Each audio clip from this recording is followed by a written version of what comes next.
चलिए दोस्तों, आज से हम स्टार्ट करने वाले हैं आईपीसीसी ऑडिट का चैप्टर नंबर 4, जिसका नाम है इंटरनल कंट्रोल एंड सीआईएस, मतलब कंप्यूटराइज्ड इंफॉर्मेशन सिस्टम।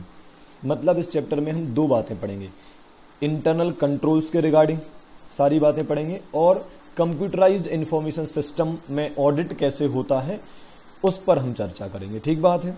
ये पूरा का पूरा चैप्टर जो मैं आपको पढ़ाने वाला हूं, ये सारा जो भी यहाँ पर लिखा हुआ दिख रहा है आपको, ये सब प्रैक्टिस मैनुअल से एज इट इज उठाया गया है, सब्जेक्ट टू माइनर मॉडिफिकेशंस कि अपन ने कुछ आंसर्स छोटे कर दिए हैं, कीवर्ड्स उठाए हैं कि आपको एग्जाम में कैसे लिखना है, क्या करना है, वो सब बातें मैंने बताई हैं। ठीक है, तो चलिए स्टार्ट कर देते हैं बॉक्स नंबर 1 से, मतलब क्वेश्चन नंबर 1 से। क्या लिखा है? The overall objective and scope of an audit does not change in CIS environment. Exam में डायरेक्ट क्वेश्चन आता है कि जब आप सीआईएस एनवायरनमेंट में जाते हो, अच्छा सीआईएस एनवायरनमेंट होता क्या है, पहले ये समझ लेते हैं। देखिए क्या होता है, आजकल हर ऑर्गेनाइजेशन में जो वर्क होता है वो कंप्यूटर हार्डवेयर और सॉफ्टवेयर की हेल्प से ही होता है। बहुत कम ऑर्गेनाइजेशन ऐसे होंगे जो आज भी मैनुअल एनवायरनमेंट में काम कर रहे हैं। तो इन्होंने पूछा है कि जब हम सीआईएस एनवायरनमेंट में जाएंगे, जहां पर हर काम कंप्यूटर सॉफ्टवेयर की मदद से हो रहा है, तो क्या वहां पर जाकर ऑडिट करने जब हम जाएंगे तो क्या हमारे ऑडिट का ऑब्जेक्टिव चेंज हो जाएगा, क्या हमारे ऑडिट का स्कोप चेंज हो जाएगा, ऐसा इन्होंने पूछा है। ठीक बात है। तो अब हमें जवाब देना, हम कहेंगे नहीं नहीं ऐसा नहीं है, हम कहेंगे overall objective and scope of audit does not change in CIS environment, मतलब ओवरऑल ऑब्जेक्टिव और स्कोप चेंज नहीं होता है। फिर हम बताएंगे कि ऑडिट का ऑब्जेक्टिव होता क्या है। प्रिंसिपल ऑब्जेक्टिव ऑफ ऑडिट क्या होता है कि एंटिटी के financial statement true and fair view present कर रहे हैं या नहीं कर रहे हैं। दूसरा हम बताएंगे कि रही बात स्कोप ऑफ ऑडिट की, तो scope of audit depends on terms of audit engagement, pronouncement of ICAI या लॉज एंड रेगुलेशंस। ठीक है, ऐसा कई बार करेक्ट एंड करेक्ट में भी पूछा गया है कि स्कोप ऑफ ऑडिट कौन सी 3 चीजों पर डिपेंड करता है, terms of audit engagement, pronouncement of ICAI और अदर लॉज एंड रेगुलेशंस। ठीक है, फिर हम कहेंगे कि ओवरऑल ऑब्जेक्ट और स्कोप चेंज नहीं होता है। ठीक है, बहुत अच्छा। 3 बातें हमने बताया हमने कि ऑब्जेक्टिव क्या होता है ऑडिट का मेनली, फिर हमने बताया स्कोप क्या होता है, तो देखो ऑब्जेक्टिव भी हो गया और स्कोप भी हो गया। फिर हमने कहा ये चेंज नहीं होता है। ठीक है, तो सर चेंज होता क्या है, तो हम कहेंगे use of a computer change, computer के आने से क्या क्या चेंजेस होते हैं। एक तो फाइनेंशियल इंफॉर्मेशन को प्रोसेस करने का तरीका बदल जाता है, स्टोरेज करने का तरीका बदल गया है। क्यों? क्योंकि अब ये सब काम सॉफ्ट फॉर्म में हो जाते हैं। ठीक है, फिर अपन बात करें कि जब आप अकाउंटिंग सिस्टम और इंटरनल कंट्रोल्स को आप स्टडी करते हो, आप जानते हो पहले हम क्या करते हैं, कंप्लायंस प्रोसीजर लगाते हैं, मतलब पहले हम कंट्रोल्स को चेक करते हैं ऑर्गेनाइजेशन के, फिर हम सब्सटेंटिव प्रोसीजर करते हैं, मतलब बुक्स ऑफ अकाउंट को चेक करते हैं। तो जब हम सीआईएस एनवायरनमेंट में अकाउंटिंग सिस्टम और इंटरनल कंट्रोल्स को वैल्यूएट करने जाएंगे तो उसका तरीका जो होगा वो भी बदल जाएगा। ठीक है, फिर अगला nature, timing and extent of audit procedure भी आपकी बदल जाएंगी, मतलब अब हम अलग तरीके के एविडेंस कलेक्ट करेंगे। पहले भाई फिजिकल फॉर्म में मिलते थे, अब तो सॉफ्ट फॉर्म वाले एविडेंस भी चलेंगे, है ना। ठीक है, फिर impact on increase in fraud and errors, अच्छा फ्रॉड और एरर्स की संभावनाएं बढ़ जाएंगी, सीआईएस एनवायरनमेंट में बहुत फ्रॉड्स होते हैं। ठीक है, फिर फाइनली हम कहेंगे now auditor should also have sufficient knowledge of CIS to implement the auditing procedure. अब अगर आप सीआईएस एनवायरनमेंट में ऑडिट करना चाहते हैं तो आपको कंप्यूटर का पूरा नॉलेज होना चाहिए, मतलब सफिशिएंट नॉलेज होना चाहिए। एक बार कंक्लूड करता हूं, पहले हम बताएंगे प्रिंसिपल ऑब्जेक्ट ऑफ ऑडिट क्या होता है, फिर हम बताएंगे स्कोप ऑफ ऑडिट क्या होता है, फिर हम कहेंगे ना तो ऑब्जेक्टिव चेंज होता है ना स्कोप चेंज होता है, फिर हम कहेंगे चेंज क्या होता है, प्रोसेसिंग और स्टोरेज का तरीका, अकाउंटिंग सिस्टम और कंट्रोल्स को वैल्यूएट करने का तरीका, nature, time, extent of audit procedures, और फ्रॉड एरर्स बढ़ जाते हैं, और अब ऑडिटर को सफिशिएंट नॉलेज होना चाहिए सीआईएस एनवायरनमेंट का। ओके, आगे बढ़ते हैं। हमारा अगला क्वेश्चन है doing an audit in a CIS environment is simpler since the trial balance always tallies. इनका कहना है कि अब देखो, अब सिंस सारा काम कंप्यूटर से होता है तो ट्रायल बैलेंस ऑटोमेटिकली टैली हो जाता है। तो बोले ट्रायल बैलेंस के टैली हो जाने से क्या ऑडिटर का काम सिंपल बन चुका है, क्या ऑडिट अब सिंपल हो गया है? हम कहेंगे नहीं नहीं, ऐसा बिल्कुल नहीं है, और इसी बात को एक्सप्लेन हमें करना है। एग्जाम में 4 नंबर का क्वेश्चन आएगा तो हमें क्या क्या बताना है वो सुनना। सबसे हम पहले कहेंगे कि ट्रायल बैलेंस का टैली हो जाना does not imply that the job of an auditor become simpler. मतलब ट्रायल बैलेंस के मिल जाने से ऑडिटर का काम सिंपल हो गया है, ऐसा नहीं है।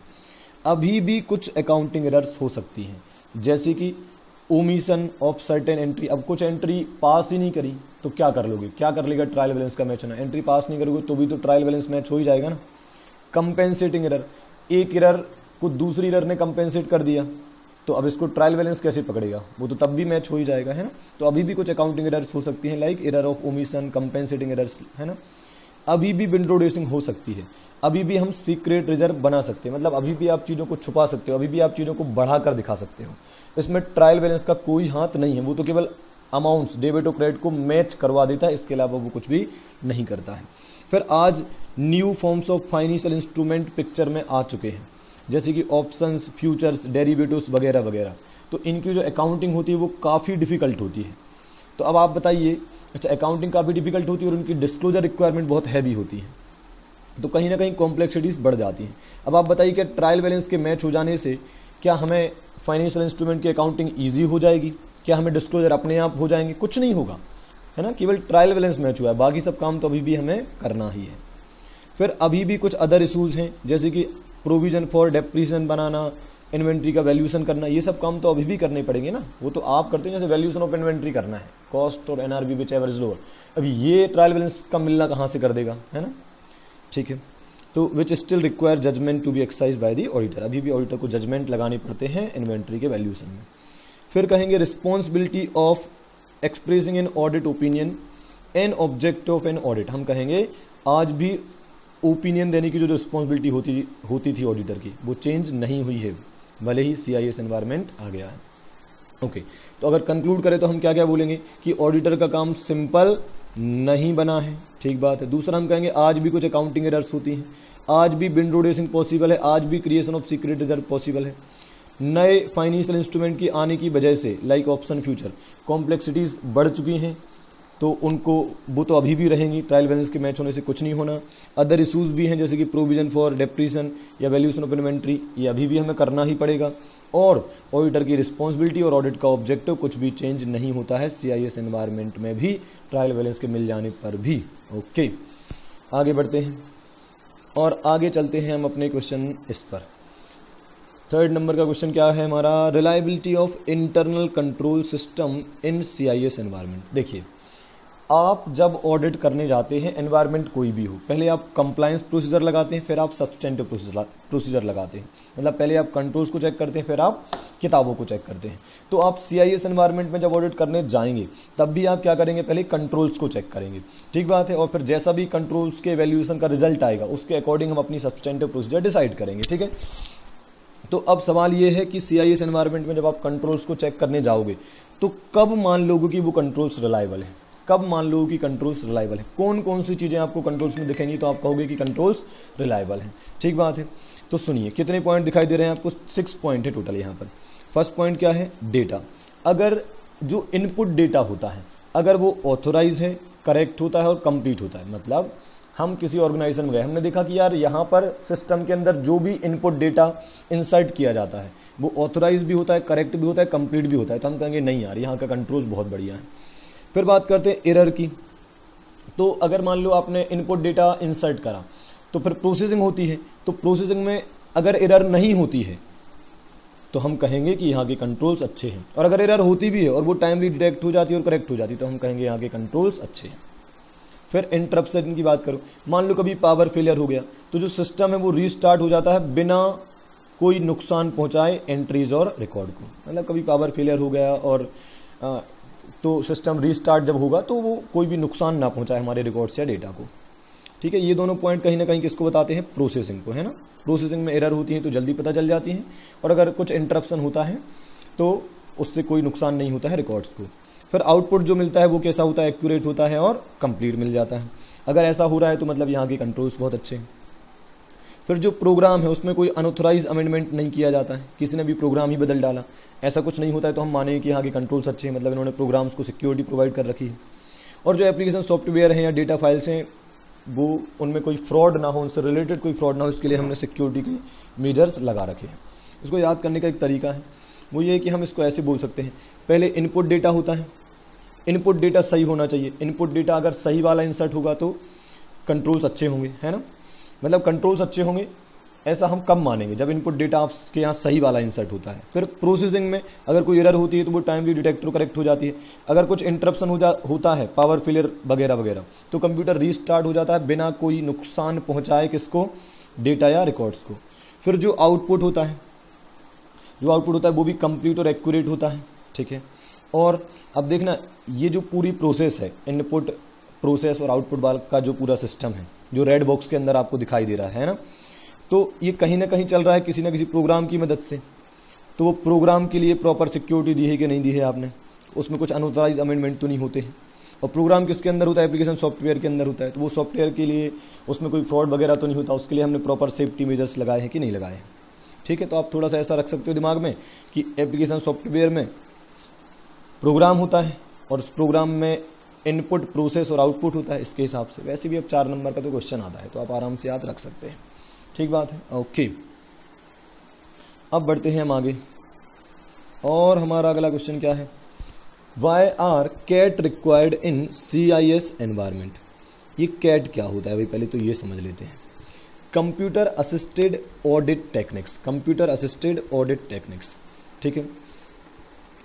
जब आप CIS एनवायरमेंट में ऑडिट करने जाते हैं तो आप देखते हैं कि वहां पर हर काम कहीं ना कहीं कंप्यूटर हार्डवेयर और सॉफ्टवेयर की हेल्प से किया जा रहा है।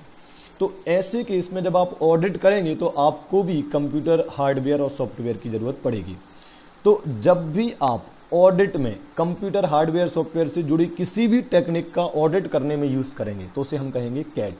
दोबारा बोल रहा हूं, कैट कोई सॉफ्टवेयर नहीं है, कोई भी टेक्निक, कैट क्या है, कोई भी टेक्निक जो कंप्यूटर से रिलेटेड है, अगर वो आप ऑडिट में यूज करते हो तो उसे बोल देते हैं हम CAT, computer assisted audit techniques, ठीक है। ऑडिट में कंप्यूटराइज जो टेक्निक यूज करी जाती है वो कैट है। अब कैट का यूज क्यों होता है, क्यों ऑडिटर आजकल कंप्यूटर हार्डवेयर सॉफ्टवेयर की हेल्प ले रहा है ऑडिट करने में, क्या कारण है इसके पीछे? तो इसके पीछे 4 कारण है बेटा। पहला कारण क्या है, एब्सेंस ऑफ इनपुट डॉक्यूमेंट। आजकल इनपुट डॉक्यूमेंट फिजिकल फॉर्म में मिलते ही नहीं है। आज आप पेटीएम पे कुछ ऑर्डर करते हो, आप सीधा एंट्री सॉफ्ट फॉर्म में ही जाती है, कुछ कागज तो यूज हुए ही नहीं, फिजिकल फॉर्म में तो कुछ है ही नहीं, तो इनपुट डॉक्यूमेंट कुछ होते ही नहीं है। फिर lack of visible transaction trail, मतलब जो प्रोसेसिंग होती है क्या वो आपको दिखाई देती है? आपने ऑर्डर करा, उसने पूरा प्रोसेस करके वहां तक पहुंचा दिया, क्या आपको कुछ दिखाई दिया? तो अब हमें प्रोसेसिंग के जो ट्रांजैक्शन ट्रेल होते हैं, जो सबूत होते हैं कि प्रोसेसिंग कैसे हुई, वो भी हमें दिखाई नहीं देती है।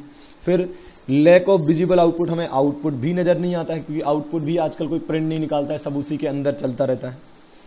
तो देखना 3 चीजें हो गई, lack of input document, lack of visible transaction trail जिसे हम प्रोसेसिंग ट्रेल भी कह सकते हैं, और लैक ऑफ विजिबल आउटपुट। और चौथा क्या है, ease of access to data in computer program. अभी क्या हो गया यार, आजकल कंप्यूटर हार्डवेयर सॉफ्टवेयर में ये भी तो दिक्कत है कि कोई भी आसानी से कहीं से भी बैठकर एक्सेस कर सकता है इनको। तो कोई भी अगर इनके हार्डवेयर सॉफ्टवेयर को एक्सेस कर सकता है तो इसमें एक प्रॉब्लम है यार।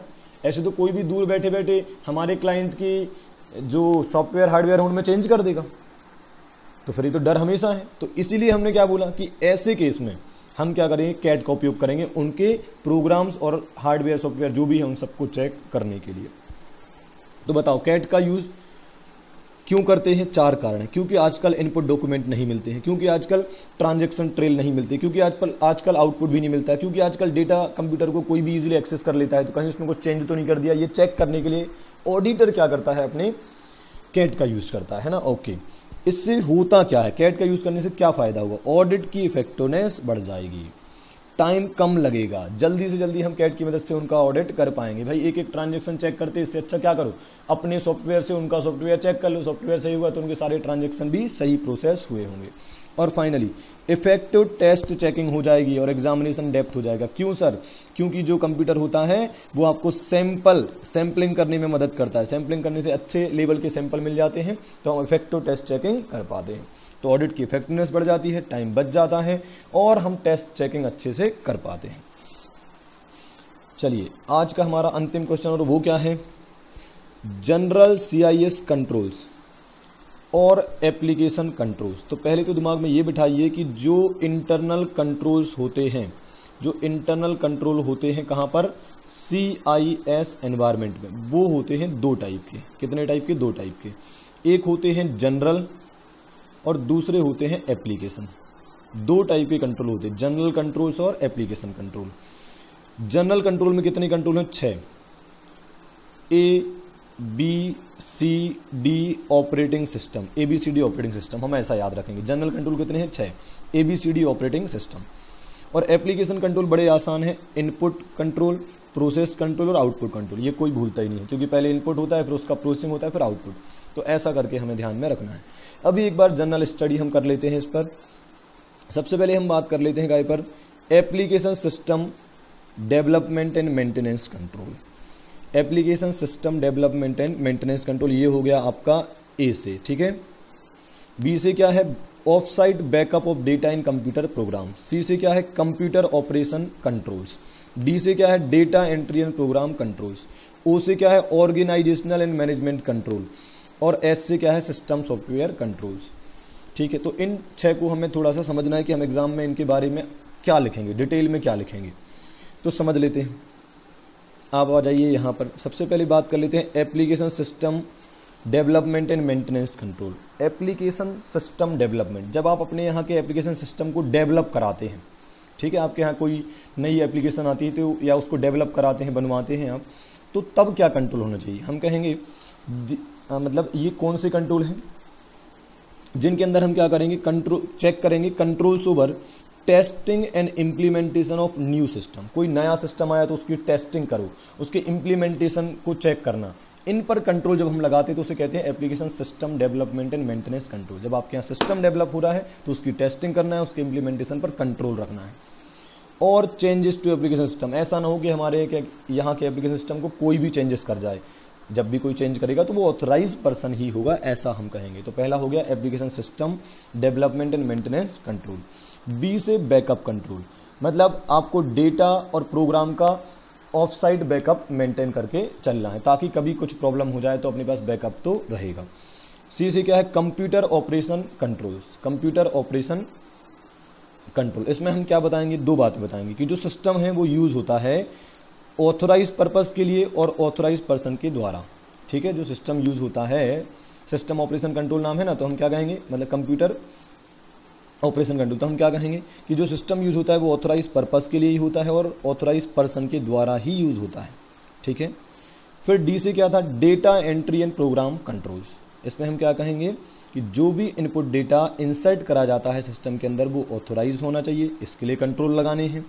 और access to data and program केवल किसका होगा? ऑथराइज पर्सन का। अच्छा, कहीं ना कहीं आपके मन में एक जनरल आइडिया बैठ जाना चाहिए कि आप कुछ बातें हर केस में लिख सकते हो कि कोई काम ऑथराइज पर्पस के लिए होगा, ऑथराइज पर्सन ही करेगा, ऑथराइज ऑथराइज ऑथराइज, कहीं ना कहीं ऐसा होता है ना, तो आप थोड़ा सा जमा सकते हो सेटिंग को। ओके, तो application development and maintenance control हो गया, application system development and maintenance control हो गया। दूसरा off site backup of data and program control हो गया। फिर कंप्यूटर ऑपरेशन कंट्रोल हो गया। फिर data entry and program control हो गया। फिर ओ से क्या था? Organisational and management control. इसमें क्या करना है? एक ऑर्गेनाइजेशनल फ्रेमवर्क बनाना है ओवर CIS एक्टिविटीज। मतलब आपको अपने ऑर्गेनाइजेशन में एक ऐसा फ्रेमवर्क बनाना है CIS एनवायरनमेंट में कि कौन किसके अंडर में काम करेगा, किसकी क्या रिस्पॉन्सिबिलिटीज होंगी, कुछ प्रॉपर पॉलिसी प्रोसीजर वगैरह वगैरह आपको बना देना है, ताकि CIS एनवायरनमेंट बहुत इफेक्टिव तरीके से आपके यहाँ ऑपरेट करे। सो क्या करना है? ऑर्गेनाइजेशनल मैनेजमेंट कंट्रोल में आपको एक organisational framework over CIS activities बनाना है और उसके अंदर क्या करना है? Proper policies and procedure for internal control बनानी है, सेग्रीगेशन ऑफ ड्यूटीज प्रॉपर कर देना है, ऐसा कुछ हो जाएगा, है ना। तो ये हो गए हमारे 5 control, application system development and maintenance control, ठीक है। दूसरा हो गया बैकअप कंट्रोल। तीसरा हो गया C से कंप्यूटर ऑपरेशनल कंट्रोल। D से data entry and program control. O से ऑर्गेनाइजेशनल एंड मैनेजमेंट कंट्रोल। आखिरी है सिस्टम सॉफ्टवेयर कंट्रोल, जिसमें हम क्या कहेंगे कि जो एक्सेस टू सिस्टम सॉफ्टवेयर होगा, जो एक्सेस टू सिस्टम सॉफ्टवेयर होगा वो केवल ऑथराइज पर्सन को ही मिलेगी और कोई पर्सन एक्सेस नहीं कर पाएगा सिस्टम सॉफ्टवेयर को। ठीक बात है, तो बड़ा आसान था ये, तो आप 2-4 बार बोल के देख लेना। ABCD ऑपरेटिंग सिस्टम, है ना। और रही बात इनपुट, इन सब की, ये तो बड़े आसान है। इनपुट कैसा होना चाहिए? ऑथराइज होना चाहिए, एक्यूरेट होना चाहिए, कंप्लीट होना चाहिए। प्रोसेसिंग में कुछ एरर होती है तो टाइमली पता चल जाती है, करेक्ट हो जाती हैं, है ना, इस टाइप की बातें हैं। प्रॉपर प्रोसेसिंग होती है। आउटपुट कैसा है, एक्यूरेट होना चाहिए, कंप्लीट होना चाहिए, ऑथोराइज पर्सन को ही मिलना चाहिए, टाइमली बेसिस पर मिलना चाहिए, ऐसी कुछ बातें आपको लिखना है। अब एग्जैक्ट हम हर किसी की डिटेल याद नहीं रख सकते हैं, तो ठीक है, थोड़ा 19-20 चलेगा, है ना। ओके, यहाँ पर अपने से खत्म करते हैं। तो चलिए दोस्तों, अब हम बात करते हैं techniques for evaluating internal control system. मतलब इंटरनल कंट्रोल सिस्टम को इवेल्युएट करने की कौन कौन सी टेक्निक्स होती हैं, ठीक है। तो इसके पहले मैं आपको थोड़ा सा बैकग्राउंड बता देता हूं। वो ये है कि जब हम क्लाइंट का ऑडिट करने जाते हैं और वहां जाकर हम ऑडिट प्रोसीजर लगाते हैं, तो उसमें सबसे पहले हम रिस्क असेसमेंट प्रोसीजर लगाते हैं, फिर हम फर्दर ऑडिट प्रोसीजर लगाते हैं, और फर्दर ऑडिट प्रोसीजर में पहले हम लगाते हैं compliance procedure, that is test of control. मतलब पहले हम क्लाइंट का कंट्रोल चेक करते हैं, वहां के इंटरनल कंट्रोल सिस्टम को चेक करते हैं, और उसके बाद हम जाते हैं कहां पर, सब्सटेंटिव ऑडिट प्रोसीजर को लगाने के लिए, और उसमें हम क्या करते हैं, actual checking of books of account. इसका मतलब क्लाइंट के यहां जब हम जाते हैं तो हम बुक्स ऑफ अकाउंट बाद में चेक करते हैं, पहले हम उसके यहाँ की कंट्रोल सिस्टम को चेक करते हैं। अगर कंट्रोल सिस्टम अच्छा मिला तो बुक्स ऑफ अकाउंट की चेकिंग कम करनी होती है, और कंट्रोल सिस्टम बुरा मिला तो बुक्स ऑफ अकाउंट की चेकिंग ज्यादा करनी होती है, ठीक है। अब आ जाते हैं यहाँ पर, तो भाई कौन कौन सी टेक्निक्स हैं इंटरनल कंट्रोल सिस्टम को इवेल्युएट करने की। टोटल 4 टेक्निक है इंटरनल कंट्रोल सिस्टम को इवेल्युएट करने की। पहली टेक्निक का नाम है इंटरनल कंट्रोल क्वेश्चनियर, ठीक है। दूसरी का नाम है चेकलिस्ट, तीसरा नैरेटिव रिकॉर्ड, और फोर्थ है फ्लो चार्ट, ठीक है। जैसा नाम है वैसे ही इनका मीनिंग है। सबसे पहले बात करते हैं इंटरनल कंट्रोल क्वेश्चनियर की। तो ऑडिटर क्या करता है, एक क्वेश्चनियर बनाता है, मतलब एक कागज पर बहुत सारे क्वेश्चंस लिखता है क्लाइंट के इंटरनल कंट्रोल सिस्टम से रिलेटेड, ठीक है। और फिर उन क्वेश्चंस के जवाब किससे मांगता है, क्लाइंट के स्टाफ से। तो देखो क्या लिखा है, prepared by auditor, filled by client. तो ऑडिटर ने एक क्वेश्चनियर का सीरीज बनाया, और वो क्वेश्चनियर का सीरीज किसके लिए इशू कर दिया, क्लाइंट के लिए, कि लो इसको भर कर दो, ठीक बात है। चेकलिस्ट क्या होता है, ऑलमोस्ट इंटरनल कंट्रोल क्वेश्चनियर जैसा ही होता है, बस एक छोटा सा अंतर है, वो क्या है कि prepared and filled by auditors staff. मतलब ऑडिटर की टीम ही चेकलिस्ट बनाएगी और ऑडिटर की टीम ही उसके जवाब भरेगी। कैसे भरेगी सर, वो क्लाइंट से पूछ कर, ठीक है। जैसे कि मान लो हमें पूछना है क्लाइंट से कि क्यों आपके यहाँ परचेस करने के पहले टेंडर्स बुलाए जाते हैं क्या, तो अपन ने ही क्वेश्चन बना लिया और अपन उनसे पूछेंगे, जवाब उनका हाँ या ना जो भी आएगा वो लिख लिया करेंगे, है ना। तो इंटरनल कंट्रोल क्वेश्चनियर और चेकलिस्ट में बेसिकली केवल एक ही डिफरेंस है, मेन डिफरेंस है, वो क्या है कि इंटरनल कंट्रोल क्वेश्चनियर ऑडिटर बनाता है और क्लाइंट भर के देता है उसे, लेकिन जो चेकलिस्ट है वो ऑडिटर का स्टाफ, ऑडिटर की टीम ही बनाती है और ऑडिटर की टीम ही उसे फिल करती है। फिर नैरेटिव रिकॉर्ड की बात करते हैं। आपको डायग्राम दिखाई दे रहा होगा। नैरेटिव रिकॉर्ड में क्या होता है कि अपन किसी क्लाइंट के पास जाते हैं और उसका एक एक डिस्क्रिप्शन, हर डिपार्टमेंट में हर जगह जाते हैं और जो भी दिखाई देता है उसको पैराग्राफ के फॉर्म में लिखते चले जाते हैं। एक बोरिंग सा तरीका है ना। तो ये हो जाता है तुम्हारा नैरेटिव रिकॉर्ड। अपन सबके बारे में डिटेल में चर्चा करेंगे, अभी एक हिंट दे रहा हूं बस, है ना। फिर बात करते हैं फ्लो चार्ट की। फ्लो चार्ट जैसा नाम वैसा काम, graphic presentation of client each part of internal control system. मतलब हम क्या करेंगे, क्लाइंट के इंटरनल कंट्रोल सिस्टम को एक फ्लो चार्ट के फॉर्म में बना लेंगे।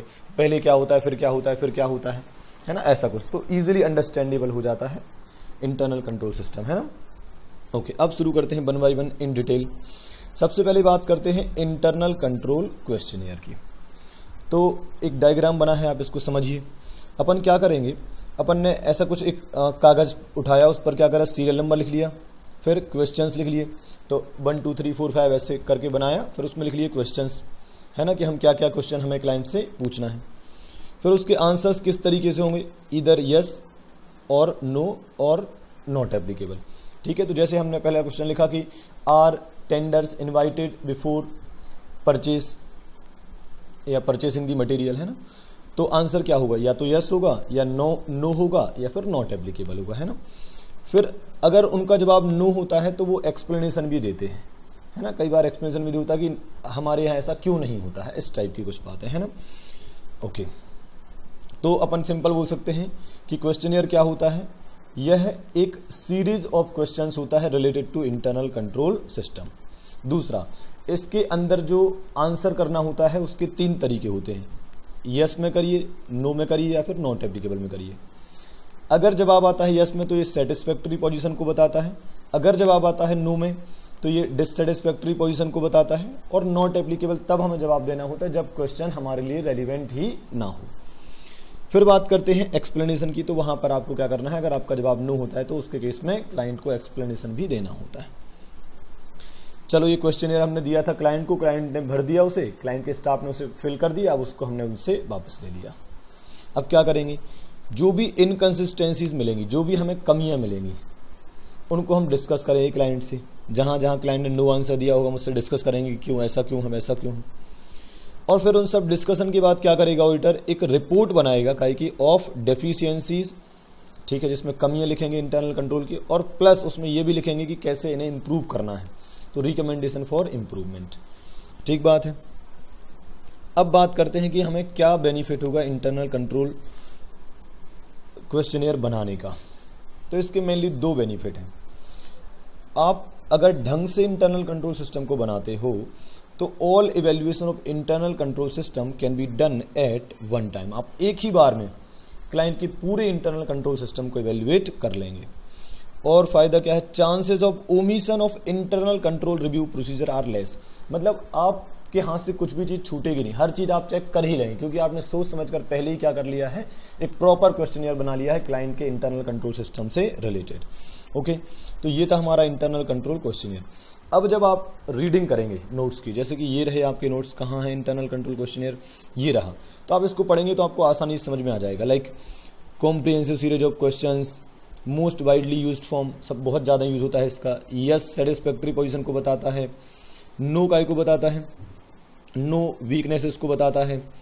फिर नो के केस में आपको एक्सप्लेनेशन का कॉलम भी बनाना होता है, अगर क्वेश्चन रेलिवेंट नहीं होगा तो नॉट एप्लीकेबल लिखना होगा।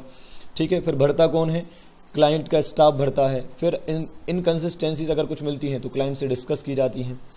फिर ऑडिटर एक रिपोर्ट बनाता है जिसमें डेफिशिएंसीज लिखी जाती हैं और ऑडिटर को जो रिकमेंडेशन देने हैं वो भी लिखे जाते हैं। फिर इसके फायदे क्या हैं कि कोई चीज छूटेगी नहीं। फिर अगर प्रॉपर क्वेश्चनियर बनाया है तो पूरा इंटरनल कंट्रोल सिस्टम एक ही बार में रिव्यू हो जाएगा। तो ये थे हमारे फायदे काय के इंटरनल कंट्रोल क्वेश्चनियर के या इंटरनल कंट्रोल क्वेश्चनियर के बारे में पूरा डिटेल। अब बढ़ते हैं हम आगे। तो ये हो गया हमारा इंटरनल कंट्रोल क्वेश्चनियर। ठीक है, सेकंड बात करते हैं हम फ्लो चार्ट की। तो फ्लो चार्ट का क्या है, जैसे ही फ्लो चार्ट अपन बोलते हो तो एकदम से अपने दिमाग में क्या आता है, कुछ डायग्राम टाइप का, कि सबसे पहले ये आएगा हिरार्की टाइप का, इसके नीचे आएगा, इसके नीचे ये दो चीजें आएंगी, इस टाइप से कुछ मन में आता है ना। तो इसलिए मैंने इसको डायग्राम फॉर्म में बनाया है, क्योंकि एग्जाम में हमें 4 नंबर का आंसर लिखना होगा, तो हम कैसे कौन कौन सी बातें लिखेंगे। तो सबसे पहले देखो, जब भी कोई भी technique of internal control system पूछी जाए, लाइक इंटरनल कंट्रोल क्वेश्चनियर पूछें या फ्लो चार्ट पूछें या चेकलिस्ट पूछें या कुछ भी पूछें, तो आपको सबसे पहले क्या लिखना है, it is a technique for evaluating internal control system. Internal control को इवेल्युएट करने की यह एक टेक्निक है। दूसरी बात हम क्या बताएंगे, graphic presentation of entities each part of internal control system.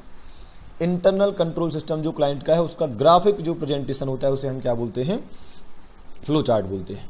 फिर this is the most concise way of recording the auditors review of system. मतलब ऑडिटर जब क्लाइंट के सिस्टम को रिव्यू करता है तो रिव्यू करने के कई तरीके हो सकते हैं, जैसे इंटरनल कंट्रोल क्वेश्चनियर या चेकलिस्ट या नैरेटिव रिकॉर्ड, और वैसे ही उनमें से क्या है, फ्लो चार्ट। तो जब ऑडिटर इंटरनल कंट्रोल सिस्टम को रिव्यू करता है तो रिव्यू करने का सबसे अच्छा तरीका, most concise way of recording the auditors review of system यही है ना, एक शॉर्ट एंड स्वीट। कि आप देखते हैं ना, कितनी भी बड़ी बात हो अगर फ्लो चार्ट में बना दी जाए तो अपन को लगता है कि यार ये बहुत समझ में भी ज्यादा आती है और छोटी सी भी हो जाती है वो, है ना। So this is what most concise way of recording the auditors review of system. ठीक है, और क्या बोल सकते हैं फ्लो चार्ट के बारे में, it minimises the amount of narrative explanation. अब आपको बहुत सारी पैराग्राफ में लिखने की जरूरत नहीं है, नैरेटिव एक्सप्लेनेशन कम हो जाता है, फ्लो चार्ट में लिखने का काम कम हो जाता है। फिर it gives bird's eye view. Birds eye view मतलब कि आपको एक ही बार में पूरा इंटरनल कंट्रोल सिस्टम समझ में आ जाता है। आप कभी भी किसी चीज को डायग्राम में देखना, आपको जल्दी से बात समझ में आ जाती है ना। So it gives bird's eye view. फिर weakness can be easily spotted. आपको कमियां आसानी से पता चल जाएंगी, डायग्राम में आपको इजीली दिख जाएगा कि यार कौन सा पॉइंट है जहां पर कुछ कमी लग रही है। ठीक है, ओके। फिर यह जरूरी क्यों है, मतलब फ्लो चार्ट टेक्निक का यूज होना क्यों जरूरी है, तो उसके पीछे 3 कारण अपन ने लिखे हैं। To study the entire process of manufacturing, trading और एडमिनिस्ट्रेशन। अगर आप क्लाइंट की पूरी प्रोसेस कि पहले क्या होता है, फिर क्या होता है, फिर क्या होता है, कैसे कैसे क्या क्या होता है, वो पूरी एंटायर प्रोसेस को आप समझना चाहते हैं तो आपको फ्लो चार्ट यूज करना चाहिए। फिर आप क्लाइंट की नेचर ऑफ एक्टिविटी समझना चाहते हैं, वहां पर क्या क्या होता है, तो आपको ये टेक्निक मदद करती है, इसका यूज करना चाहिए आपको। फिर अगर आप चाहते हैं कि कितने चैनल्स में काम होता है, क्लाइंट क्या कितने चैनल्स में काम होता है, पहले क्या होता है, फिर क्या होता है, फिर क्या होता है, एक सीक्वेंस को समझना चाहते हैं, चैनल्स कौन कौन से बीच में आते हैं, तो आपको फ्लो चार्ट यूज करना चाहिए। याद रखने के लिए आप थोड़ा सा ऐसा भी बोल सकते हैं कि ग्राफिक प्रेजेंटेशन तो है ही, साथ में है मोस्ट कंसाइज वे, इसलिए है क्योंकि ये नैरेटिव एक्सप्लेनेशन को कम कर देता है, ये बर्ड्स आई व्यू प्रोवाइड करता है, इसमें वीकनेसेस इजीली मिल जाती हैं, है ना, इसलिए हम इसे most concise way of recording the auditors review of system बोलते हैं, है ना। हालांकि एग्जाम में जब आप लिखोगे तो आप ऐसे लिखोगे, point number 1, point number 2, point number 3, 4, 5, 6, 7, ऐसे करके आप लिखते चले जाओगे, है ना, और 8 अलग से लिखना चाहोगे इसी तरह। तो ये हो गया हमारा फ्लो चार्ट, है ना। अब बढ़ते हैं हम आगे। तो मेन जो एग्जाम के पॉइंट ऑफ व्यू से अपन करें तो इंटरनल कंट्रोल क्वेश्चनर और फ्लो चार्ट ही मेनली एग्जाम में हमेशा पूछे जाते हैं, पर ठीक है थोड़ा सा डिस्कशन अपन किस बारे में कर लेते हैं, नैरेटिव रिकॉर्ड के बारे में। तो नैरेटिव रिकॉर्ड जैसे ही शब्द आता है तो एक डायग्राम दिमाग में आता है, वो ये है कि डिटेल में एक कागज में बहुत सारा कुछ तो भी लिखा हुआ है। तो इसके बारे में हम क्या बोलेंगे, देखो, this is what complete and exhaustive description of client internal control system. Complete, आप क्लाइंट के यहां जैसे एंटर हुए और एक एक चीज आपने लिखना शुरू कर दिया कि कहां पर क्या होता है, फिर क्या होता है, फिर क्या, हर चीज को बस लिखे जा रहे हो आप। So this is what complete and exhaustive description of internal control system. ठीक बात है। फिर ये कब अप्रोप्रिएट होता है, कब अच्छा होता है ये, जब क्लाइंट के यहां कोई फॉर्मल इंटरनल कंट्रोल सिस्टम नहीं है, where a formal internal control system is lacking. ठीक है, तो जहां पर प्रॉपर सिस्टम नहीं है, सब उल्टा पुल्टा है, तो आप जाओ जहां थोड़ा थोड़ा जो भी दिखाई देता है वो आप लिखते चले जाना। और ऐसा नॉर्मली कहां होता है, in case of small business. तो हम ऐसा बोल सकते हैं कि नॉर्मली ये वाली जो टेक्निक होती है स्मॉल बिजनेस के केस में ही अप्लाई करी जाती है। ठीक है, फिर ये टाइम कंज्यूमिंग और कॉस्टली भी है। क्यों, आप जाके एक एक बात को लिखे जा रहे हो, टाइम पास चल रहा है, स्टाफ ज्यादा लगेगा आपको ये सब काम करवाने में। फिर it is difficult to find gaps in internal control system. देखिए, जैसे आप फ्लो चार्ट में ना आप इजीली वीकनेसेस को स्पॉट कर लेते थे, पकड़ लेते थे, वैसा इसमें वीकनेसेस को पकड़ पाना, गैप्स या कमियों को देख पाना थोड़ा सा डिफिकल्ट हो जाता है ना। तो ऐसा हम बताएंगे नैरेटिव रिकॉर्ड के बारे में, है ना। ओके, फिर बात आती है चेकलिस्ट की। तो चेकलिस्ट में सच कुछ है नहीं, एकदम इंटरनल कंट्रोल क्वेश्चनियर के जैसा ही है, बस इतना फर्क है कि इंटरनल कंट्रोल क्वेश्चनियर में ऑडिटर बनाता है क्वेश्चनियर और इशू कर देता है क्लाइंट को, जबकि चेकलिस्ट में क्या होता है कि ऑडिटर का स्टाफ ही चेकलिस्ट बना लेता है और वही चेकलिस्ट को खुद ही भरता है क्लाइंट से पूछ कर, है ना। जैसे अपन कभी नहीं, अपन को घर जाना है तो अपन एक चेकलिस्ट बनाते हैं, घर क्या क्या लेकर जाना है, बैग ले जाना है, पेन ले जाना है, लैपटॉप ले जाना है, ऐसा कुछ, है ना। सो एक लाइन में अगर देखें तो क्या लिखा है, series of instruction that an audit staff is required to follow, है ना। तो एक इंस्ट्रक्शन का या एक क्वेश्चंस का हमने एक पेज बना लिया, उसमें एक एक बात लिख ली कि क्या क्या बातें हैं जो हमें क्लाइंट से पूछनी है रिगार्डिंग इंटरनल कंट्रोल सिस्टम। सो ये है हमारी चारों technique of evaluating internal control system. ध्यान रखें, जब भी इनमें से कोई टेक्निक आए तो आप पहली लाइन कहां से शुरू करेंगे कि it's a technique used for evaluating the internal control system. Okay, चलिए दोस्तों, इंटरनल कंट्रोल सिस्टम चैप्टर को आगे बढ़ाते हैं और हमारा अगला क्वेश्चन है design and procedural aspect of CIS। मतलब कंप्यूटराइज्ड इंफॉर्मेशन सिस्टम जो होता है उसके डिजाइन के बारे में आपको कुछ बताना है, बहुत ध्यान से सुनना। टोटल 5 फीचर्स, एक तरीके से 5 डिजाइन वाले फीचर्स हमें बताना है कि जो CIS सिस्टम में होते हैं, या सिंपल शब्दों में कंप्यूटराइज्ड एनवायरनमेंट में 5 खास बातें कौन कौन सी होती हैं। देखिए 5 पॉइंट आपको दिखाई दे रहे होंगे, system generated transaction, programmed control procedure, consistency of performance, single transaction update, multiple transaction और vulnerability of program and data. एक एक बात को ध्यान से समझना। अच्छा, समझना भी है और हमको याद भी रखना है कि लिखना कैसे है, तो इसलिए मैं आपको कुछ दिखाता हूं। देखो वो क्या है, ये रहा। सबसे पहले अपन बात करते हैं सिस्टम जनरेटेड ट्रांजैक्शन की। इसका मतलब क्या होता है कि कुछ ट्रांजैक्शन ऐसे होते हैं जो सिस्टम खुद से जनरेट करता है, आपको कोई इनपुट देने की जरूरत नहीं है। जैसे कि डेप्रिसिएशन का कैलकुलेशन अपने आप हो जाएगा अगर रेट आपके प्रोग्राम में ऑलरेडी इंसर्टेड है तो, या इंटरेस्ट का कैलकुलेशन अपने आप हो जाएगा, आपको कुछ करने की जरूरत नहीं है। डिस्काउंट का कैलकुलेशन अपने आप हो जाएगा, है ना, ऐसा कुछ। तो क्या लिखेंगे क्या एग्जाम में, सम ट्रांजेक्शन में be initiated by CIS itself, computer खुद से इनिशिएट कर देगा, खुद से कर देगा, without the need of input. आपको कुछ अलग से इनपुट देने की जरूरत नहीं, कंप्यूटर खुद से क्या करेगा, ट्रांजेक्शन को जनरेट करेगा। नाम रख दिया सिस्टम जनरेटेड ट्रांजेक्शन। सेकंड क्या है, प्रोग्राम कंट्रोल प्रोसीजर, मतलब मैनुअल सिस्टम में हमें अलग से कंट्रोल लगाने होते हैं, सेग्रीगेशन ऑफ ड्यूटी करना होता है, दुनिया भर के काम करने होते हैं। CIS एनवायरमेंट की खास बात क्या है कि कंट्रोल प्रोग्राम के अंदर ही लगे होते हैं। क्या बोल रहा हूं, कंप्यूटर के अंदर ही, प्रोग्राम्स के अंदर ही कंट्रोल्स लगे होते हैं। इसको कैसे लिखेंगे, नेचर ऑफ CIS, मतलब CIS का नेचर इस तरीके का होता है that it allows design of internal control in the computer program itself, मतलब CIS सिस्टम इस तरीके का होता है कि उसके प्रोग्राम के अंदर ही इंटरनल कंट्रोल को हम क्या कर देते हैं, लगा देते हैं, जैसे कि पासवर्ड लगा देना, है ना, ऐसा कुछ। और क्या है, अगला है कंसिस्टेंसी मतलब CIS की खास बात है कि वो जो भी काम करता है ना वो वही बार बार करता है। जैसे आप कैलकुलेटर पे भी 2 + 2 करेंगे तो हर बार 4 ही आएगा, कभी 5 नहीं आएगा। इसका मतलब एरर नहीं करता है, वो बार बार क्या करता है, वही करता है जिस तरीके से उसको प्रोग्राम किया गया है ना। सो देखो क्या लिखेंगे, क्या CIS function exactly as program, वैसे ही फंक्शन करता है जैसे उसको प्रोग्राम करा गया है। और प्लस ये क्या होता है, मोर रिलायबल होता है देन मैनुअल सिस्टम। फिर देखो क्या लिखा है, single transaction update multiple database. अगर आपने एक एंट्री पास करा, आप टैली में भी एक एंट्री पास करते हो तो क्या होता है, पूरा जहां जहां भी अपडेशन होना सब जगह हो जाएगा, पूरा बैलेंस शीट तक इफेक्ट चला जाता है ना। तो इसको लिखेंगे कैसे, single input to accounting system में automatically update all records related with that transaction. All record अपने आप अपडेट हो जाएंगे एक ट्रांजेक्शन का इनपुट डालने पर, है ना। ओके, फिर क्या लिखा है, vulnerability of data in program. अभी इस एक रिस्क भी होता है, इतनी सारी अच्छाइयां हैं तो कुछ बुराई भी होगी। बुराई क्या है कि आपका जो डेटा और प्रोग्राम होता है वो कहीं ना कहीं स्टोर काय में होता है, पोर्टेबल डिवाइसेस में, जैसे कि मैग्नेटिक डिस्क या टेप्स वगैरह में। तो हो सकता है वो चोरी हो जाए या कोई एक्सीडेंटल डिस्ट्रक्शन वगैरह कुछ हो जाए, है ना। तो बहुत ध्यान से सुन लेना, ये क्वेश्चन अगर एग्जाम में आया तो हम 4 में से 4 ला सकते हैं बहुत आराम से। पर एक प्रॉब्लम ये हो सकती है कि हो सकता है हम भूल जाएं, हमें 5 में से 2 ही पॉइंट याद आए। तो उसको याद रखने का एक तरीका है, आपको यूज करना है तो करिए, मेरा काम है बताना, मैं बता देता हूं। देखिए मैं क्या बोल रहा हूं, यदि हम ट्रांजेक्शन्स पर कंट्रोल प्रोसीजर, एकदम सीक्वेंस, लॉजिकल सीक्वेंस है ना, तो यदि हम ट्रांजेक्शन्स पर कंट्रोल प्रोसीजर कंसिस्टेंसी के साथ लगाते हैं तो सिंगल ट्रांजेक्शन में भी वल्नरेबिलिटी नहीं रहेगी।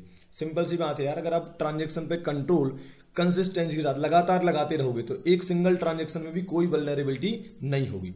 अब देख लो आप, सिस्टम से ट्रांजेक्शन से क्या बन जाएगा, सिस्टम जनरेटेड ट्रांजेक्शन। कंट्रोल से क्या बन जाएगा, कंट्रोल प्रोसीजर से प्रोग्राम कंट्रोल प्रोसीजर। कंसिस्टेंसी से consistency of performance. Single transaction से single transaction update multiple transaction. And finally vulnerability of program and data. Okay, अब बढ़ते हैं हम आगे।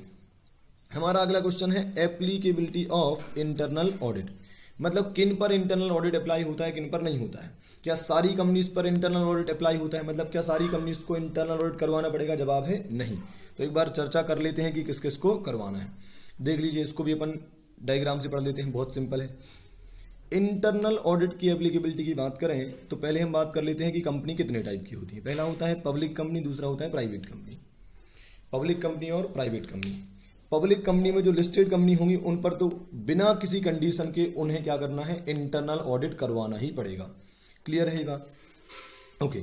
और जनरली ऐसा ही होता है, जब भी कोई चीज अप्लाई करने की बात आती है तो सबसे पहले उठाया जाता है बड़ी कंपनीज को, जिनका पब्लिक एट लार्ज से ज्यादा कनेक्शन है, तो सबसे पहले उठा लिया, लिस्टेड को तो करवाना ही है। अब पब्लिक कंपनी का दूसरा टाइप क्या होता है, अनलिस्टेड पब्लिक कंपनी। तो अनलिस्टेड पब्लिक कंपनी में 4 कंडीशन है। अगर आपका डिपॉजिट 25 करोड़ या उससे ज्यादा है, या फिर paid up share capital 50 crore या उससे ज्यादा है, या फिर लोन्स 100 करोड़ से ज्यादा है, ध्यान देना 100 करोड़ से ज्यादा है, और टर्नओवर 200 करोड़ या उससे ज्यादा है। तो याद रखना बड़ा आसान है, 25, 50, 100, 200 सारे अमाउंट्स करोड़ में है। अच्छा, इन सब के बीच में क्या लगा हुआ है, और लगा हुआ है, ठीक है। ध्यान रखें, इनमें से कोई भी कंडीशन यदि पूरी हुई तो आपको क्या करवाना पड़ जाएगा, इंटरनल ऑडिट करवाना पड़ जाएगा, ठीक है। अब ध्यान रखने के लिए एक और बात ध्यान रखना कि जो डिपॉजिट है और जो लोन्स है ये दोनों का नेचर जो होता है वो लाइबिलिटी वाला होता है, कहीं ना कहीं ये लोन काइंड ऑफ होता है।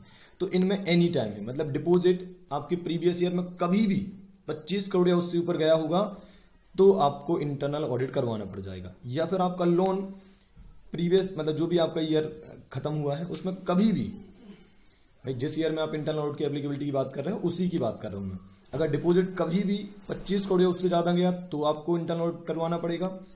और लोन एंड बोरोविंग्स कभी भी 100 करोड़ से ज्यादा गया तो आपको ऑडिट करवाना पड़ेगा। तो ध्यान देने वाली बात सबसे बड़ी क्या है कि लोन्स में एक्सीडिंग 100 करोड़ से, दूसरी बात डिपॉजिट और लोन में एनी टाइम है, बाकी सब में क्या है ड्यूरिंग द मतलब पूरा कंप्लीट फाइनेंशियल ईयर के एंड में अपन चेक करते हैं ना। जैसे कि अगर पेड अप शेयर कैपिटल की बात करें तो एंड में चेक करेंगे, टर्नओवर की बात चेक करें तो फॉर द ईयर मतलब एक तरीके से एंड में ही चेक करते हैं, पर डिपॉजिट और लोन्स को हम एनी टाइम में चेक करते हैं।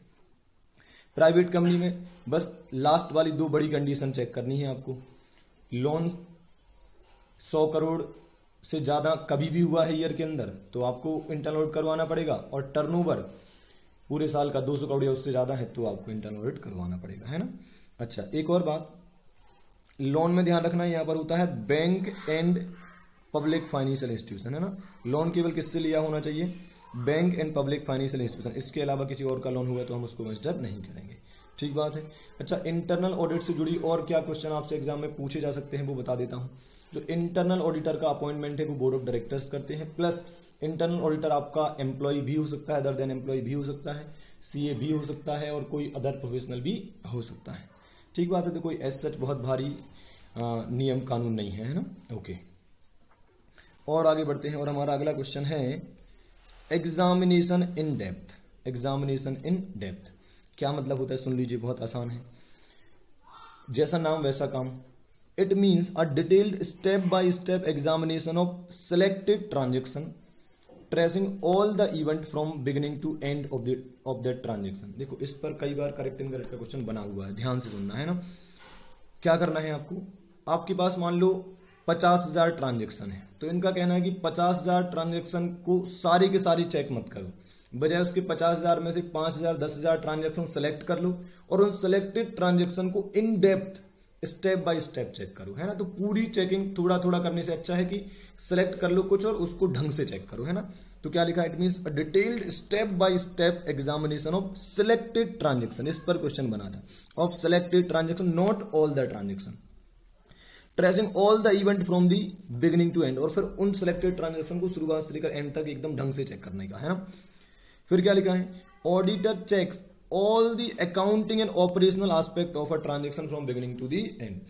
मतलब अब जब आप सिलेक्टेड ही चेक कर रहे हो तो ऐसा मत करना कि कुछ कुछ चीजें उसकी चेक कर ली, हर एस्पेक्ट चेक करना है, हर एस्पेक्ट, चाहे वो अकाउंटिंग वाला हो चाहे वो ऑपरेशनल वाला हो, ऑल एस्पेक्ट।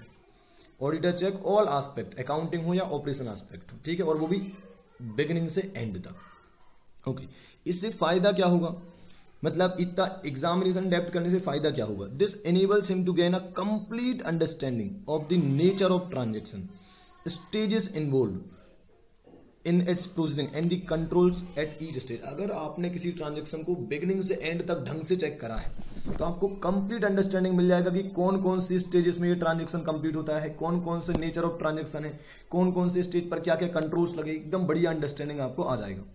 फिर it gives the auditor more valuable audit evidence than a prima facie examination of all the transaction। ये कहता है कि आप सारे ट्रांजेक्शन को थोड़ा थोड़ा चेक करोगे, इससे अच्छा सिलेक्टेड ट्रांजेक्शन को एकदम ढंग से चेक करोगे तो you will get more valuable audit evidence. Okay, and finally examination in depth has been found indispensable in the modern auditing practice. मतलब आज के जमाने में जब ऑडिट होता है ना तो जो एग्जामिनेशन डेप्थ ये इंडिस्पेंसिबल पार्ट है, मतलब इसके बिना अगर आप ऐसा समझो आप कि अगर आपने एग्जामिनेशन इन डेप्थ नहीं करा तो उसका मतलब एक तरीके से आपने ऑडिट ही नहीं करा। So this is what an integral part of modern auditing. Okay, so examination depth हो गया खत्म। एक और बात, आखिरी क्वेश्चन इस वीडियो का वो है लेटर ऑफ वीकनेस क्या होता है। तो लेटर ऑफ वीकनेस पहले समझ लीजिए, सिंपल, ऑडिटर जब ऑडिट करता है तो वो क्या करता है, पहले लगाता है वो कंप्लायंस प्रोसीजर और फिर लगाता है वो सब्सटेंटिव प्रोसीजर। मतलब पहले वो चेक करता है कंट्रोल्स को, फिर वो चेक करता है बुक्स ऑफ अकाउंट को। तो जब वो कंट्रोल्स को चेक करता है तो कंप्लायंस प्रोसीजर लगाता है और कंप्लायंस प्रोसीजर में वो कंट्रोल्स की इफेक्टिवनेस को, उनकी डिजाइन को, उनके ऑपरेशन को चेक करता है और ऐसा करते समय उसको जो भी कमियां दिखाई देती हैं उन कमियों को वो क्या करता है, एक लेटर में लिखता है, एक लेटर में लिखता है उन सारी डेफिशिएंसीज को, ठीक है। और उन डेफिशिएंसी को कैसे दूर करा जा सकता है उसके रिगार्डिंग रिकमेंडेशन वगैरह लिखता है, पूरी रिपोर्ट तैयार करता है और ये रिपोर्ट किसको दे देता है, मैनेजमेंट को दे देता है, ठीक है। अच्छा, ये बात कहीं ना कहीं ऐसे 265 में भी बताई है कि अगर ऑडिटर को कंट्रोल्स में वीकनेसेस नजर आती हैं तो उसके लिए वो रिपोर्ट बनाकर मैनेजमेंट को देता है। अब एक बार रीड करके देख लेते हैं। The auditor does compliance procedure to ascertain that internal control system exist, work effectively, work continuously. मतलब सबसे मेन शब्द क्या आना चाहिए, लेटर ऑफ वीकनेस कौन बनाता है, ऑडिटर बनाता है। कौन बनाता है, ऑडिटर बनाता है। किसको देता है, मैनेजमेंट को देता है। उस लेटर में लिखता क्या है कि इंटरनल कंट्रोल की वीकनेसेस क्या है। ये कहां से पता चलेगा, कंप्लायंस प्रोसीजर लगाने से पता चलेगा, है ना, टेस्ट ऑफ कंट्रोल भी जिसे हम बोलते हैं। और इससे कितनी चीजें पता चलेंगी, 3 चीजें। इंटरनल कंट्रोल एग्जिस्ट करता है कि नहीं करता है, वर्क करता है कि नहीं करता है, और पूरे साल भर करता है कि नहीं करता है, ठीक है। फिर क्या लिखा है, when he comes across any weakness in the control point, अगर उसे कोई वीकनेस नजर आती है तो वो क्या करता है, ही इशूज लेटर ऑफ वीकनेस। इसका मतलब क्या है, क्या हर केस में लेटर ऑफ वीकनेस होगा, नो नो नो। केवल कब लेटर ऑफ वीकनेस होगा, अगर ऑडिटर को कंट्रोल प्रोसीजर कंट्रोल चेक करते समय कोई वीकनेस मिलती है केवल तो ही लेटर ऑफ वीकनेस होगा। So if he comes across any weakness then only he will issue letter of weakness. फिर क्या है, letter of weakness is a report issued by the auditor stating the weakness in the internal control system, ठीक है। Report है जिसमें weaknesses लिखी होती है इंटरनल कंट्रोल सिस्टम की।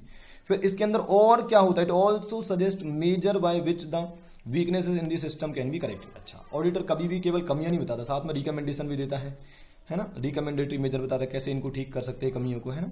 फिर lapses in operation of control to are reported in communication of weakness. Lapses in operation of control मतलब आपने ये तो बोल दिया कि कंट्रोल में कमी है, आपने बोल दिया परचेज पे जो कंट्रोल लगाया गया वो अच्छे नहीं है, वो उनमें कमियां हैं। इसके साथ में आपको ये भी बताना कि उसमें लैप्सेस क्या है, मतलब कमी क्या है, जैसे कि टेंडर्स नहीं बुलाए जाते हैं या क्या करते हैं, मतलब या ऑथराइज नहीं होता है परचेज ट्रांजेक्शन, क्या प्रॉब्लम क्या है वो भी बता दे। So lapses in operation of internal control are also reported in the communication of weakness.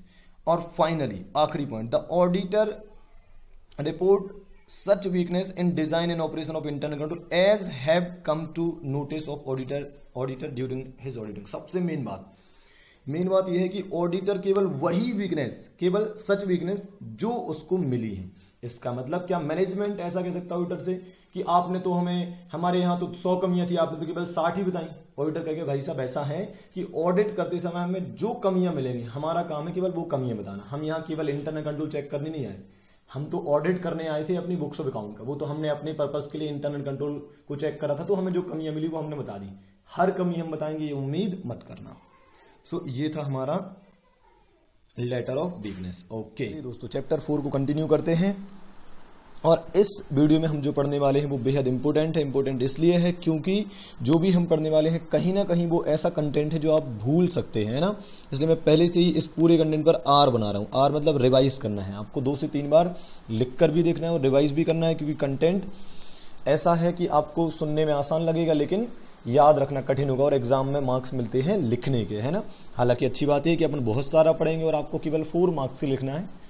4 marks में आपको बहुत ज्यादा लिखने की आवश्यकता नहीं होती। चलिए तो अपन स्टार्ट करते हैं और सबसे पहले बात करते हैं इंडिपेंडेंस ऑफ इंटरनल ऑडिटर की। इंडिपेंडेंस, अपन नॉर्मली आज तक जब भी इंडिपेंडेंस की बात करते हैं अपन स्टैट्यूटरी ऑडिटर को माइंड में रखते हैं, पर कहीं ना कहीं ऑडिटर कोई भी हो इंडिपेंडेंस तो मायने रखता ही है। अब सवाल ये है कि हम क्या लिखेंगे, क्या एग्जैक्टली हम इसके बारे में बताएंगे। तो सबसे पहले हम कहेंगे कि जिस तरह से इंडिपेंडेंस का कॉन्सेप्ट एक्सटर्नल ऑडिटर के लिए अप्लाई होता है वैसे ही इंटरनल ऑडिटर के लिए भी अप्लाई होता है। So it is equally relevant for internal auditor also. दूसरी बात हम लिखेंगे इंटरनल ऑडिट की डेफिनेशन, जरूर लिखना है ये बेटा। क्यों लिखना है, क्योंकि इंटरनल ऑडिट की डेफिनेशन में ही कहा गया है कि एक इंडिपेंडेंट एक्टिविटी है। ठीक है, तो देखो क्या लिखा, it is an independent objective and assurance and consulting activity design to add value and improve an organisation operation. कोई भी एंटिटी इंटरनल ऑडिट इसलिए करवा दी ताकि वो अपने आप को और इंप्रूव कर सके, है ना। तो अपन ने क्या करना है, पहले डेफिनेशन जरूर बताना है कि डेफिनेशन में ही लिखा है कि यह एक इंडिपेंडेंट एक्टिविटी है। तो कहीं ना कहीं इंटरनल ऑडिटर भी इंडिपेंडेंट होना चाहिए, तभी वो इंडिपेंडेंट होकर काम कर पाएगा, अच्छे से काम कर पाएगा। तीसरी बात क्या है, internal audit is part of the management. ये तो प्रॉब्लम हो गई यार, इंटरनल ऑडिटर मैनेजमेंट का ही पार्ट है और इवेल्युएट भी क्या करता है, but he evaluates the functioning of the management at different level. तो आप मैनेजमेंट के ही पार्ट हो और मैनेजमेंट को ही इवेल्युएट करना है। ये तो ऐसा हो गया कि आपकी कॉपी आप ही चेक कर रहे हो। तो देखो अब क्या होना है, Therefore, to be efficient and effective, the internal auditor must have adequate independence. तो सिंस यार मैनेजमेंट के पार्ट हो आप और आपको मैनेजमेंट को ही चेक करना है, तो कहीं ना कहीं प्रॉब्लम बन जाएगी। तो उन्होंने कहा कि अगर ऐसे केस में आप चाहते हो कि इफेक्टिव और एफिशिएंट ऑडिट हो, तो internal auditor must have adequate independence, पर वो प्रॉपर इंडिपेंडेंट होना चाहिए। तो कहीं ना कहीं ये पॉइंट लिंक्ड है ना, 3 से लिंक है 4। और आगे क्या लिखा है, वाई इट्स वेरी नेचर, मतलब इंटरनल ऑडिट का तो नेचर ही ऐसा होता है कि ये कभी भी उतना इंडिपेंडेंट नहीं हो सकता है जितना कि एक्सटर्नल ऑडिटर होता है। तो नाम से ही क्लियर होता है इंटरनल। तो यार कहीं ना कहीं इंटरनल पर्सन अगर अपना काम कर रहा है, मतलब एक तरीके से अपना इंटरनल एम्प्लॉय ही अपना ऑडिट कर रहा है, भाई इंटरनल ऑडिटर तो आपका एम्प्लॉय भी हो सकता है, तो वो कहां तक आपको बहुत अच्छे रिजल्ट्स प्रोवाइड कर पाएगा, बहुत अच्छी ओपिनियन दे पाएगा, है ना। तो ये तो नेचर से ऐसा होता है। फिर क्या कहेंगे, to ensure his independence he is made responsible directly to the board of directors through audit committee. तो भाई देखो ऐसा होता है, जैसे मान लो कि सबसे ऊपर आते हैं बोर्ड ऑफ डायरेक्टर्स या ऑडिट कमेटी, उसके नीचे कुछ और लोग आते हैं, उसके नीचे कुछ और लोग आते हैं, उसके नीचे कुछ और लोग आते हैं। अब आप कहोगे कि जो इंटरनल ऑडिटर है वो यहां रहेगा, इंटरनल ऑडिटर को आपने इसके अंडर में रखा, तो कहीं ना तो ये इसके बारे में कुछ बोल पाएगा, ना इसके बारे में, ना इसके बारे में, ना इसके बारे में। तो फिर क्या काम का इंटरनल ऑडिटर, भाई वो सबके नीचे दबा हुआ है, कहीं ना कहीं उसके दिमाग में ये है कि यार नहीं, हम किसी के बारे में बुरा बोलेंगे तो हमको हटा देंगे। तो सबसे अच्छा तरीका क्या है कि इंटरनल ऑडिटर को डायरेक्टली रिस्पॉन्सिबल बनाओ बोर्ड ऑफ डायरेक्टर या ऑडिट कमेटी के प्रति। इससे फायदा क्या होगा, इससे फायदा ये होगा कि ठीक है हम इनके अगेंस्ट ज्यादा कुछ नहीं बोल पाएंगे, पर इनकी और इनकी शिकायत तो कम से कम कर ही सकते हैं।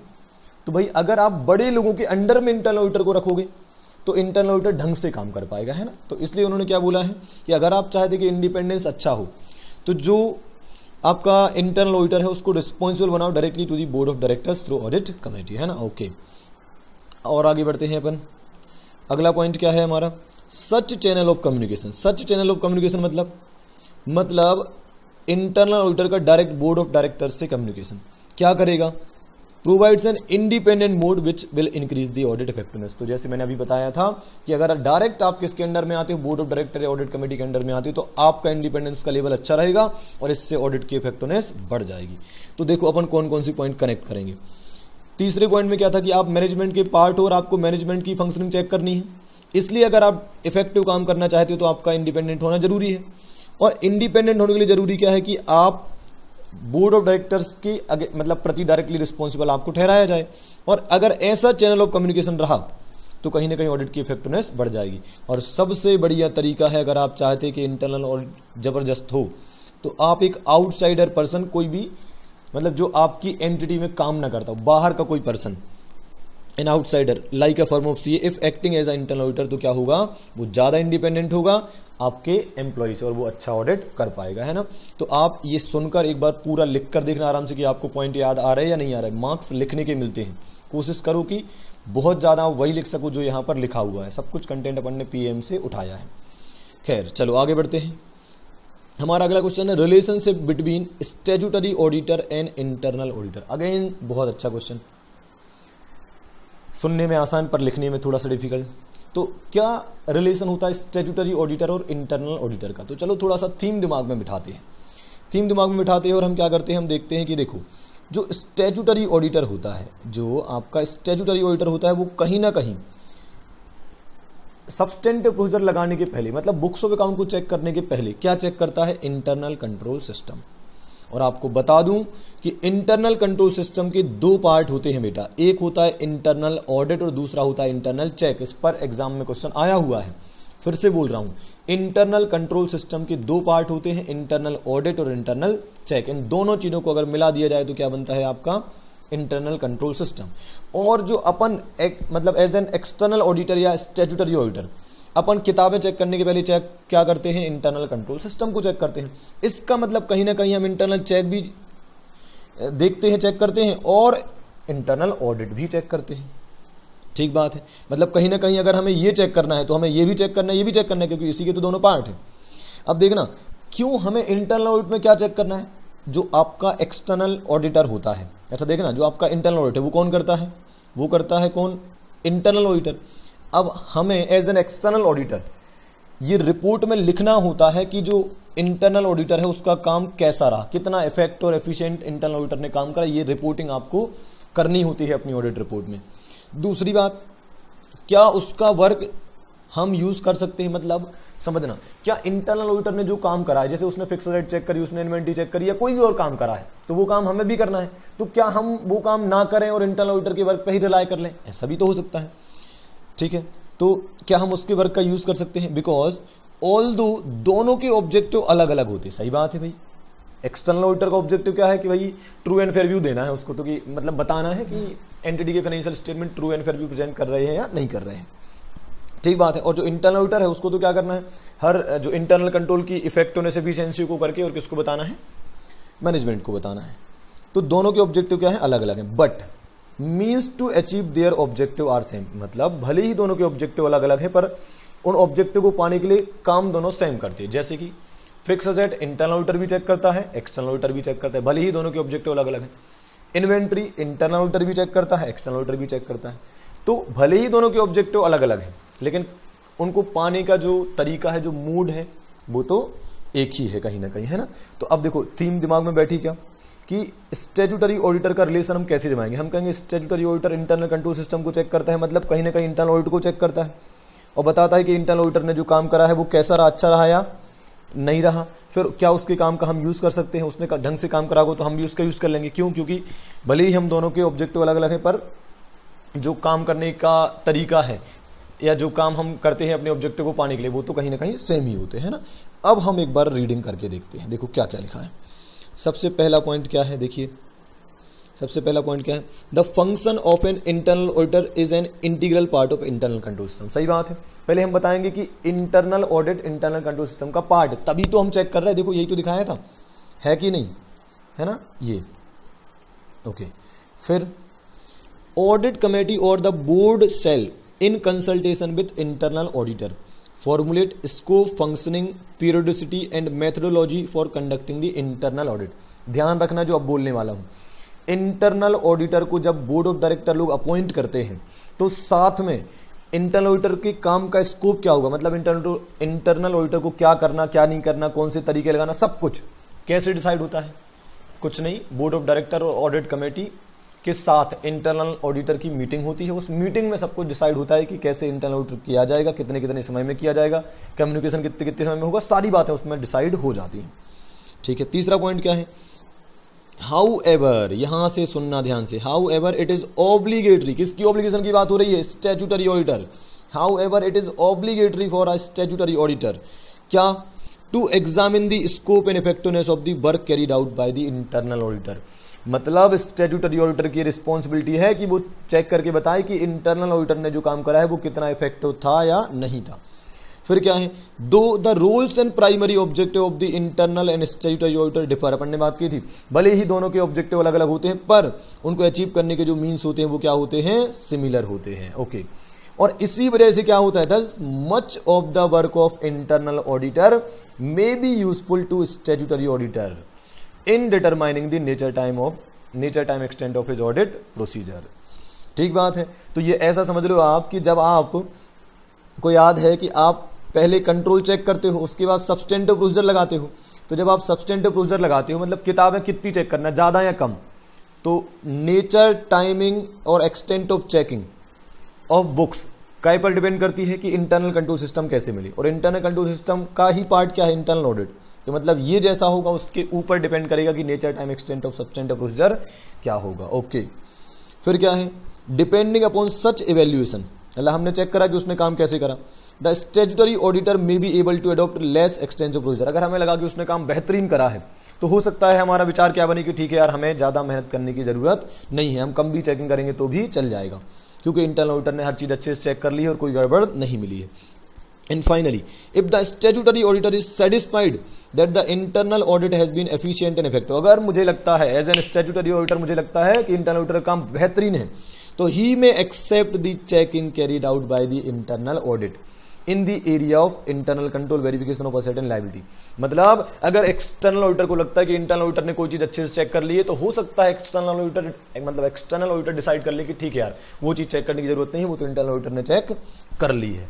ठीक है, आप इस पूरे आंसर को दोबारा सुनिए वीडियो को पॉज करके या फिर पूरा खत्म होने के बाद, और फिर पूरा आराम से लिख कर देखिए। हमें पॉइंट को कनेक्ट करना सीखना है, अभी समझ में आ जाएगा, एग्जाम में हम फिर नहीं लिख पाएंगे, है ना। तो एक बार अच्छे से दोबारा सुन लेना।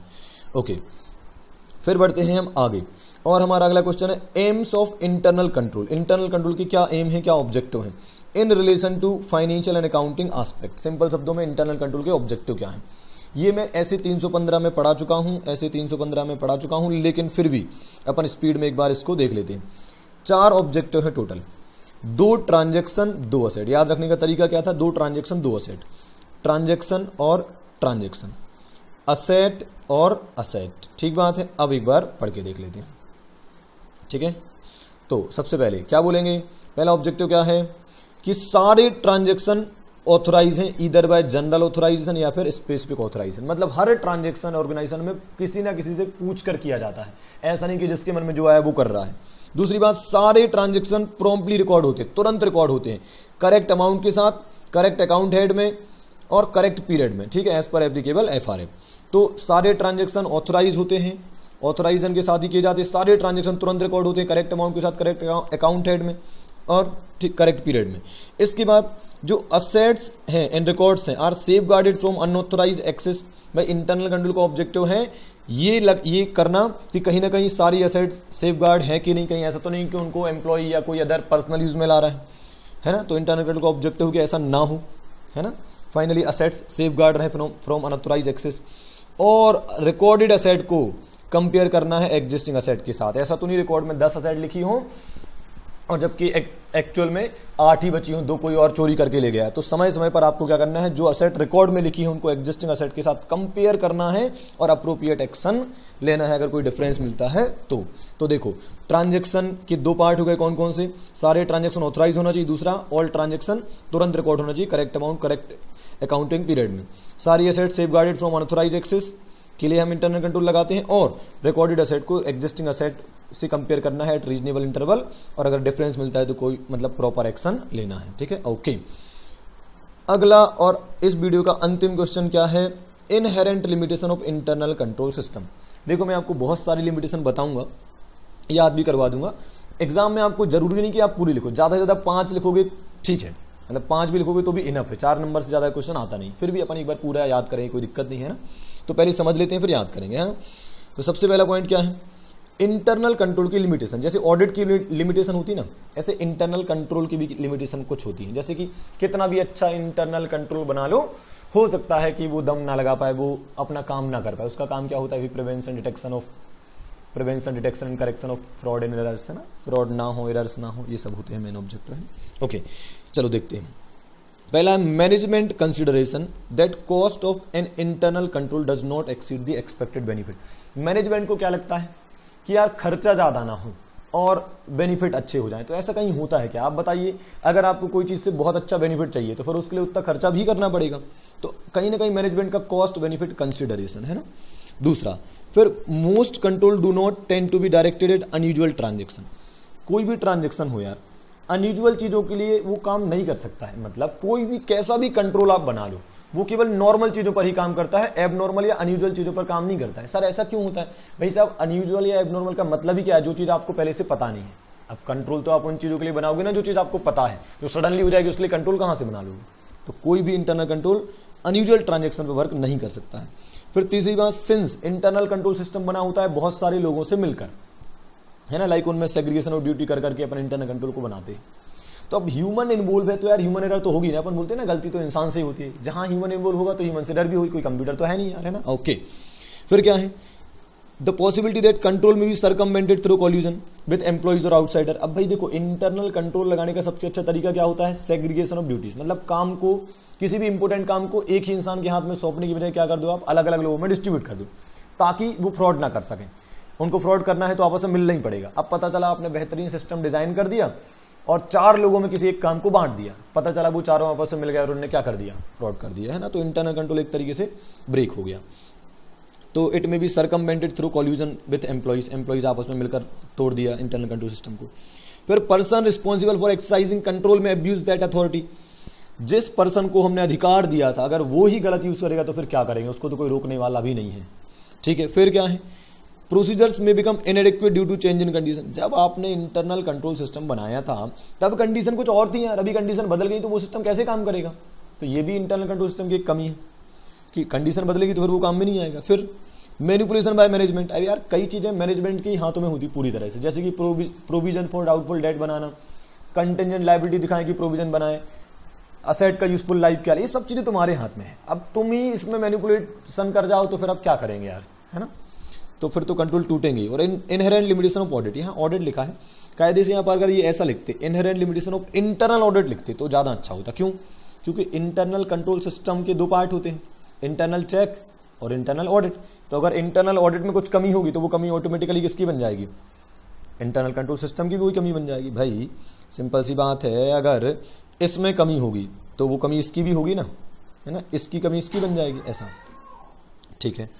तो इनहेरेंट लिमिटेशन ऑफ ऑडिट। अब एक बार हम इसको याद करने की कोशिश करते हैं। तो आप देख लीजिए डायग्राम, आराम से इमेजिन करिए, आराम से सोचिए ताकि आपको रटना ना पड़े, थोड़ा सा दिमाग में पिक्चर बने।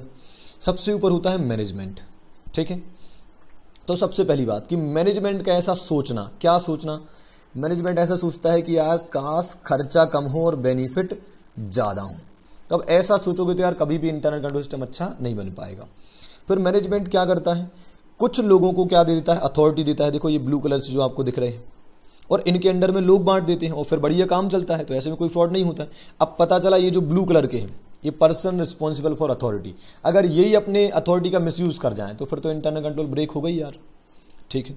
फिर एक और बात, ये पूरे डायग्राम में आपको क्या दिखाई दे रहे हैं, ह्यूमंस दिखाई दे रहे हैं। अब जहां ह्यूमंस होंगे यार तो ह्यूमन एरर तो होगी यार, क्या बोलते हो, बोलो यार। तो एक बार सोचो कि आप एक ऑर्गेनाइजेशन में हो, वहां मैनेजमेंट है, बहुत सारे एम्प्लॉइज हैं और वो किसी ना किसी के अंडर में काम कर रहे हैं।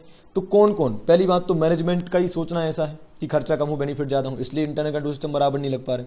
फिर जिन लोगों को अथॉरिटी दी वही मिसयूज कर रहे हैं। फिर सारे अल्टीमेटली हैं तो लोग ही ना, तो ह्यूमन एरर भी हो सकती है। फिर कितना भी अच्छा इंटरनल कंट्रोल सिस्टम बना लो, अनयूजुअल ट्रांजेक्शन पे तो काम नहीं कर सकता है, क्योंकि वो एबनॉर्मल चीजें होंगी तो उनके लिए तो कंट्रोल बनाए ही नहीं गए थे ना, तो वो काम नहीं करेगा। फिर अगर कंडीशन चेंज हो गई तो कितना भी अच्छा सिस्टम बना लो ये काम नहीं करेगा। इसके अलावा पता चला कि आपने काम को सब में बांट दिया था, इनमें काम को बांट दिया था, पता चला ये सब आपस में मिल गए, तो कॉलिजन अमंग एम्प्लॉइज, ये आपस में मिल गए, ये आपस में मिल गए। तो अगर ये आपस में मिल जाएंगे तो कितना भी अच्छा कंट्रोल हो कैसे काम करेगा, है ना, कहीं ना कहीं। और एक बात हम फाइनली लिख देंगे कि इनहेरेंट लिमिटेशन ऑफ ऑडिट, जो अपन ने पढ़ा था आखिरी वाला पॉइंट। तो ऐसा करके अगर आप इस डायग्राम को इमेजिन करें और थोड़ा आराम से सोचे तो आपको याद आ जाएंगी चीजें, है ना। ओके, अच्छा, इसमें एक और बात अपन जोड़ सकते हैं कि मैनेजमेंट, मैनिपुलेशन बाय मैनेजमेंट। भाई तुम्हारे हाथ में सब कुछ है, तुम ही मैनिपुलेट करेगो चीजों को, रिकॉर्ड्स को, तो तुम्हें रोकने वाला तो कोई है भी नहीं, है ना। तो ऐसा करके हो जाएगा। चलिए, उम्मीद करता हूं आप इस पूरे वीडियो को अच्छे से पढ़ के एक बार पूरा आराम से लिख कर देखना, कुछ डाउट हो तो मुझसे पूछना। Okay, bye bye.